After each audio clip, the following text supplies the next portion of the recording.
Bonjour, bonjour, pas de fil conducteur aujourd'hui, je me lance complètement à l'arrache, cette vidéo arrive en retard, en plus je suis vraiment désolé. Encore une fois, cette semaine a été un peu... c'était la semaine de reprise au boulot, donc ça a été un peu compliqué, il a fallu que je reprenne un peu mes marques, d'autant que le rayon comics, il a fallu que je range un petit peu 2-3 bricoles, que je fasse des retours sur pas mal de comics qui traînent et qui ne se vendent pas, notamment la collection Les Femmes de Marvel. Enfin, Woman of Marvel, enfin je sais plus le titre là, avec Jessica Jones, Captain Marvel, tout ça. Ça ne fonctionne pas. À 6,99, couverture souple. Euh, Comparé aux chiffres des précédentes opérations à 7 balles de chez Panini, c'est assez ridicule. Alors c'est peut-être que là où je travaille, mais bon, a priori c'est le cas aussi dans les autres magasins de mon enseigne. Bon, est-ce que c'est la couverture souple?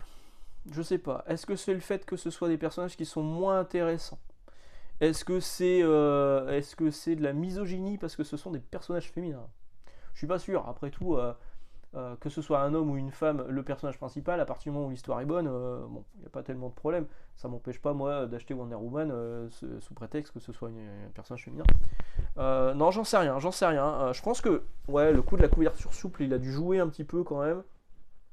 Et en plus de ça, il y a une édition aussi en boîte coffret qui était disponible. Donc ça, j'en avais eu très peu, mais elles sont parties tout de suite. Par contre, les éditions de base en séparé, c'est vraiment très compliqué. Donc là, j'ai commencé à attaquer les retours là-dessus. Euh, on a eu beaucoup de sorties cette semaine. On a eu beaucoup de sorties chez Panini, encore une fois. On a eu quelques sorties chez Urban aussi avec des trucs plutôt intéressants. Le JSA Chronicles qui est sorti de Geoff Jones, que j'ai pas pris, mais que si vous êtes euh, intéressé par la JSA et intéressé par le fait que ce soit Geoff Jones au scénario, bah n'hésitez pas, franchement c'est sans doute très bien. Beaucoup de monde dit que beaucoup de monde disent, il y a des problèmes, que c'est vraiment bien. Moi personnellement, je suis pas attiré par les personnages, même si c'est Geoff Jones au scénario, donc j'ai pas craqué. Mon premier Chronicles, s'il arrive à la fin du mois, c'est Superman, mais on en reparlera juste après, parce qu'en fait, il est déjà arrivé. Et, et donc, ouais, il y a eu beaucoup de sorties. L'omnibus de Miracle Man par celui dont on ne doit prononcer le nom, non pas Voldemort, mais Alan Moore. Eh hey, hey, Voldemort, Alan Moore, coïncidence, je suis pas sûr. Euh, donc il y a eu pas mal de choses sorties, ouais, chez Panini. Les New Fantastic Four sortis en épique, que je vous recommande fortement, et le New Fantastic Four sorti en 100%, que je ne vous recommande pas du tout. Parce qu'il est pas bien, même si c'est Peter David au scénario. Par contre, celui sorti en épique, c'est les épisodes d'époque. Il y en a trois seulement d'épisodes dessinés par Arthur Adams, mais franchement, c'est un régal. Celui-là, vous pouvez foncer, hein. Franchement, c'est bien. Alors, il y a des gens qui m'ont envoyé des photos pour. Il y avait des problèmes d'impression. Moi, j'ai vérifié. À chaque fois, je vérifie, hein, quand on m'envoie ce genre de trucs qui me dépassent un petit peu. À chaque fois, je vérifie sur ceux que j'ai en rayon. Moi, c'était pas le cas, heureusement. Par contre, un truc qu'on m'a envoyé, et là, effectivement, c'est un problème de traduction, c'est dedans. Dans Ultimate X-Men, pardon, je cite pas les noms des gens qui m'ont envoyé les trucs parce que j'ai oublié de les noter. Vraiment, je suis désolé, mais vous savez qui vous êtes.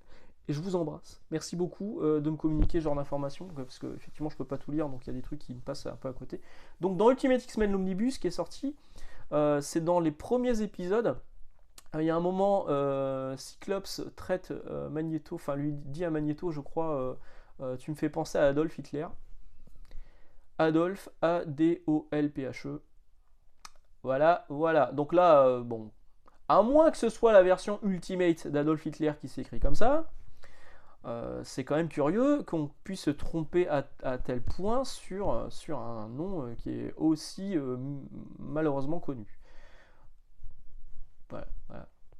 C'est quand même curieux. Voilà. Donc chez Urban, qu'est-ce qu'il y a eu? Il y a eu toujours les Batman One Bad Day, mais que je trouve un peu cher.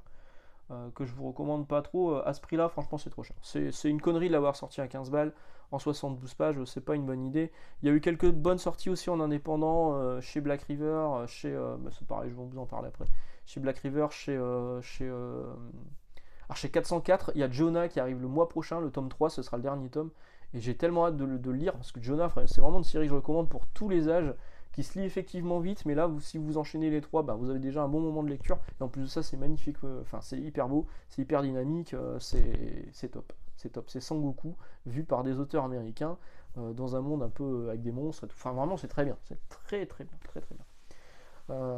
Bon, on va parler un petit peu de comics. Est-ce qu'on parle un petit peu de films avant? Je sais pas. Mario, tout le monde l'a vu. De toute façon, j'en ai déjà parlé dans le truc sur le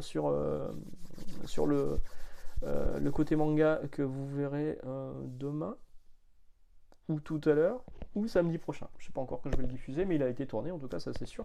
Malheureusement, j'ai pas pu le mettre en ligne hier, parce que je l'ai pas tourné hier. Donc le film Mario, on peut en parler, mais c'est très bien. J'ai vu Avatar. Enfin, j'ai vu Avatar. Je suis en cours. Il me reste une heure à regarder Avatar. Eh ben, franchement, c'est pas fou, hein. Encore une fois, comme pour le premier, j'ai pas passé un mauvais moment quand je l'avais vu au cinéma, mais tout était mis sur la 3D. C'était le choc de la 3D, machin, mais au niveau du scénario, c'était quand même vachement déjà vu, tiré un peu par les cheveux. Bah là, c'est pareil sur le 2. On sent encore une fois que tout est misé sur la 3D, et moi j'ai l'impression de voir Mary Poppins, c'est-à-dire qu'il y a plein de personnages en 3D dans des décors faits en images de synthèse également, par ordinateur, et avec parfois des personnages humains qui apparaissent une fois de temps en temps. Donc c'est un peu comme le principe de Mary Poppins où tout était en dessin animé et puis il y avait des personnages réels qui apparaissaient comme dans Roger Rabbit, etc. Donc c'est un peu ce Roger Rabbit des temps modernes, hein, Avatar 2. Et ouais, alors à moins d'un gros twist final scénaristique, pour l'instant je me fais un peu chier, hein, à tel point que j'ai du mal à le finir, hein. Donc je suis clairement pas convaincu par Avatar, c'est ce qui est vraiment dommage, parce que j'adore les films de Steven Spielberg. Je déconne. Mais je déconne à moitié parce qu'il y a quelqu'un dans ma boîte, bien placé, qui pensait effectivement que c'était du Steven Spielberg. Ah voilà. D'autres films que j'ai vus récemment, qu'est-ce que j'ai vu? Je sais plus, le film avec Tom Hanks qui était vraiment bien. Euh, un voisin, je sais plus. Mais bref, celui-là était vraiment cool. Merde, j'ai vu une autre connerie. Qu'est-ce que c'était? Ah, Shazam 2. C'est dur, hein. Shazam 1 était plutôt sympa, était plutôt rigolo, plutôt bien fait, origin story, mais avec des effets spéciaux un peu pourris sur la fin. Mais alors là, le 2, il n'y a rien à sauver, c'est une catastrophe. Vous voyez le niveau de qualité de Black Adam? On est au même niveau. C'est nul. Du début à la fin, c'est nul, c'est mal fait, c'est plein de trucs qui sont incohérents, enfin c'est naze. Vraiment, Shazam 2, c'est une catastrophe. En fait, Shazam 2, il était au cinéma, aux États-Unis, la première semaine d'exploitation était tellement catastrophique que Warner a dit on s'en bat les couilles, on le met sur les VOD. Du coup, il est partout disponible sur internet.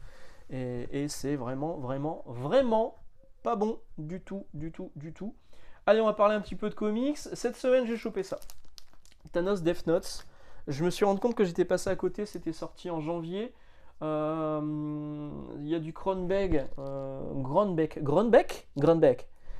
qui est le prochain scénariste sur la série Thor, hein. Il va prendre la place de Donny Cates. Du Cantwell, Straczynski, Starks, Divito, Travel Foreman, c'est cool. Shaw, Ron Lim, voilà, que du bon monde.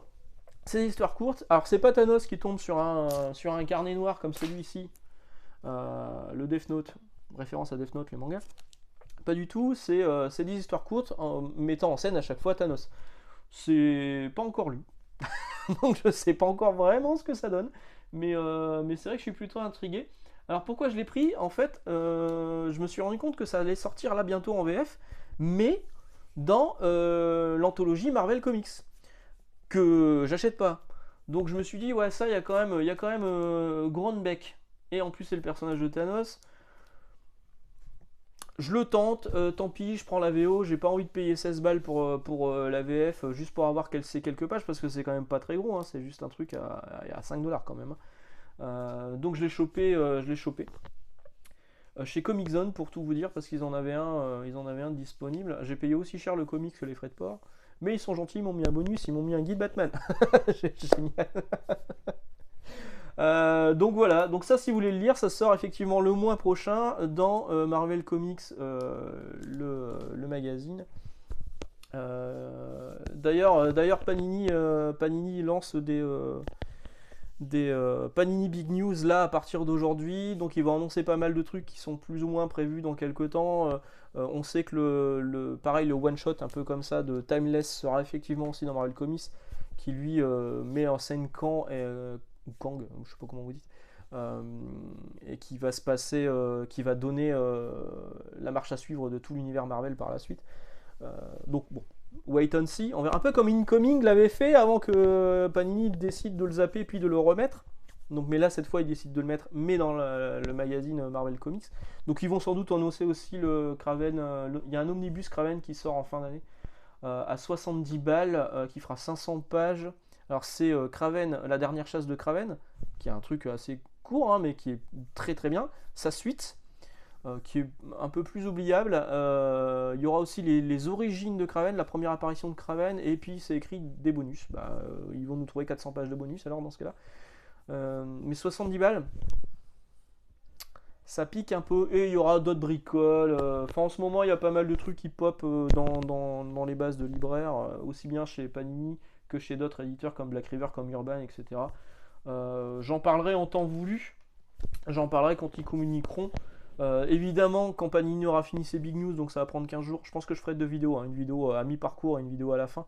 Je vous ferai une vidéo spéciale là-dessus, tout comme je vous ferai une vidéo la semaine prochaine sur l'annonce de la nouvelle vague, la 4e déjà je crois, des Urban Nomades, avec quand même des beaux trucs plutôt sympathiques, genre Crisis, Punk Rock Jesus, qui arrive vraiment à des petits prix, donc ça j'en ferai une vidéo dédiée pour vous en parler la semaine prochaine. Je vous parlais de plus petits éditeurs style 404 et Black River. Black River cette semaine, moi j'ai récupéré ça, je l'ai reçu en SP, hein, c'était pas du tout prévu. C'est pas Black River qui me l'a envoyé, c'est mon diffuseur qui me l'a envoyé. Maintenant, mes représentants, pourquoi avant j'en avais pas et pourquoi maintenant j'en ai, je sais pas. Peut-être parce que le chiffre du rayon il est vraiment bon. Mais bon, toujours est-il que là je reçois maintenant des services presse par rapport à mes diffuseurs et pas par rapport aux éditeurs. Donc j'ai reçu ça de la part du diffuseur de Black River. Marjorie Finnegan qui est du Garfénis avec Goran Suzuka, qui sont tous les deux présents au Paris Fan Festival. Si vous êtes aujourd'hui au Paris Fan Festival et que vous regardez cette vidéo, Mister No, je pense à toi, pendant que vous faites la queue pour voir des gens ou faire des selfies avec d'autres personnages plutôt atypiques, je vous embrasse. Passez un bon Paris Fan Festival. Moi, encore une fois, cette année, ça m'intéressait pas des masses, même si effectivement, il y a beaucoup de beau linge. J'ai vu qu'il y avait Terry Hatcher. Putain, Terry Hatcher, c'était mon amour de jeunesse. Hein, je suis un peu deg. Je savais pas qu'elle était là. Moi. Et donc Marjorie Finnegan, il y a Garfénis qui est effectivement Paris Fan Festival. Je l'ai pas encore lu. C'est une histoire de voyage temporel. Bon, on verra. Goran Suzuka, on sait que c'est déjà plutôt bien dessiné. J'ai feuilleté rapidement. J'ai vu des trucs. Bon, voilà, on voit ça là, par exemple. Ça vend plutôt bien le truc. On sent que ça va être du Garfénis qui se lâche. Donc je vais voir ce que ça donne. J'avais vu un autre truc chez eux. Non, j'avais eu ça. Alors c'est pas chez Black River, c'est Huggin and Munin, c'est sorti cette semaine. Je vous en ferai une vidéo dédiée aussi, je pense, cette semaine là-dessus. Parce que là, celui-ci, je l'ai lu, je l'ai fini. Et je pense qu'il y a quand même quelques trucs plutôt sympathiques à retenir. Donc j'en ferai une vidéo dédiée de Silvercoin qui arrivera cette semaine. Hein. Vous inquiétez pas, il ne faudra pas attendre trop longtemps. Il y a eu Kingspawn qui est sorti chez Delcourt avec cette magnifique couverture de Paul Renaud. Paul Renaud, un mec très sympathique que j'avais croisé il y a une paire d'années au Lille Comics Festival. Je crois que j'ai l'affiche d'ailleurs du festival quelque part, et il m'a même fait une rogue, une Malicia dessinée en bas de l'affiche. Pourquoi je l'affiche pas d'ailleurs? Complètement con, je devrais l'afficher. Bref. Et donc la couverture est vraiment cool. Kingspawn, c'est bien. Cette semaine, un client m'a demandé, il voulait le spawn numéro 1, il me disait je comprends pas en fait pourquoi il y a ça, il y a Kingspawn, il y a machin. Je lui dis de toute façon, si vous démarrez Spawn, démarrez par le numéro 1, le numéro anniversaire. Parce que pour moi, la meilleure partie de Spawn, c'est vraiment le tout début. Il y a un moment, à partir du numéro, on va dire, autour de la mort de Malévolia, l'histoire avec les jumeaux, en fait, c'est complètement tiré par les cheveux. À partir du moment où ça commençait à partir un peu en couille, là, à ce moment-là, il y a même un moment où j'avais lâché Spawn. Et actuellement, je trouve pas que Spawn ce soit non plus exceptionnel, mais effectivement, maintenant, il y a ces séries Kingspawn, Scorch et Gunslinger Spawn qui étendent un petit peu l'univers de Spawn. Donc là, Kingspawn, c'est le numéro 2. Je sais pas quand sort le numéro 3, mais en ce moment on va se taper du Spawn tous les mois, et ça c'est pas trop pour me déplaire, parce que mine de rien c'est quand même un personnage que j'aime bien. Faut dire que j'ai une paire de statuettes ici de Spawn. Il y a un numéro entièrement, alors au dessin c'est Ravi Fernandez qui fait un travail franchement correct, et il y a un numéro qui est juste magnifique, qui est entièrement en noir et blanc et rouge. Alors vous allez me dire un peu comme Deadpool, Elektra et compagnie, mais là c'est un épisode, c'est pas un one shot à part, c'est inclus dans l'histoire. Voilà, Kingspawn numéro 2 est sorti chez Delcourt. Sinon, Je suis un sale influenceur. Non, c'est encore une fois un coup de mon diffuseur. C'est pas du tout Urban qui me l'a envoyé parce qu'Urban et moi, on n'a pas tellement de contact. On en avait, mais on a arrêté parce qu'on n'a pas la même vision des choses, on va dire, sur la façon de communiquer. Donc, du coup, bah, j'arrête de communiquer. Mais ouais, là, j'ai reçu Superman Chronicles de la part, c'est pas de la part d'Urban, c'est de la part de mon diffuseur. Oui, je l'ai reçu vachement en avance. Je vais pas me plaindre. Ça sort effectivement le 28 avril en même temps que son tome 2 qui fera quand même 100 pages de moins. Hein. Là, celui-ci est quand même costaud. Il fait 496 pages, presque 500 pages pour 35 euros. J'en fais une vidéo dédiée ou je vous en parle maintenant. Oh, vous avez envie que je vous en parle maintenant, hein. Bah ouais. Alors, j'ai pas eu le temps de tout lire. Évidemment, je me suis lancé dedans. Mais franchement, bah, c'est cool. John Byrne, c'est top. Ce qu'il a fait sur She-Hulk, c'est très bien. Sur Alpha Flight, c'est très bien. Ce qu'il a fait sur Superman, il avait complètement relancé le personnage après Crisis on Infinite Earth qui sort donc en Urban Nomade dans la 4ème vague fin août. Donc là-dedans, vous avez Man of Steel 1-6, Superman 1-4, Action Comics 584-587, Adventure of Superman 424-428. Tout n'est pas John Byrne, il y a du Jerry Ordway aussi.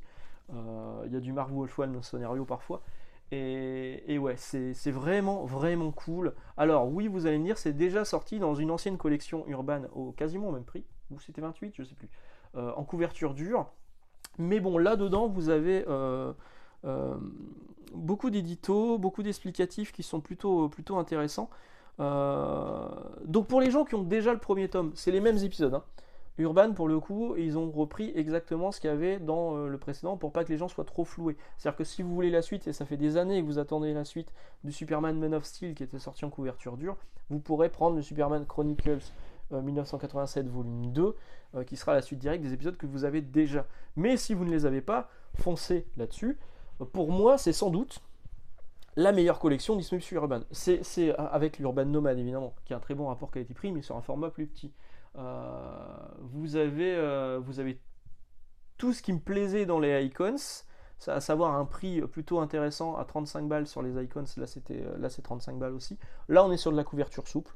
Ce qui est un peu dommage, c'est que quand je la mets en avant, donc je la pose en avant comme ça, hop, dans mes rayonnages, en fait ça a tendance à se tasser un peu, c'est un peu chiant, mais bon, quand vous allez ranger dans votre bibliothèque, ça ne sera pas le cas. Donc c'est de la couverture souple, il y a effectivement un marque-page en tissu qui est déjà intégré dedans. Le papier, c'est du papier mat, donc du coup les couleurs, elles sont pas du tout saturées, elles sont pas du tout flashy, contrairement à ce qui se passe dans les intégrales de chez Panini, même si là ils ont changé le papier sur les intégrales, c'est un peu moins flashy, mais ça reste flashy. Donc là, ça reste vraiment hyper correct. C'est imprimé en France.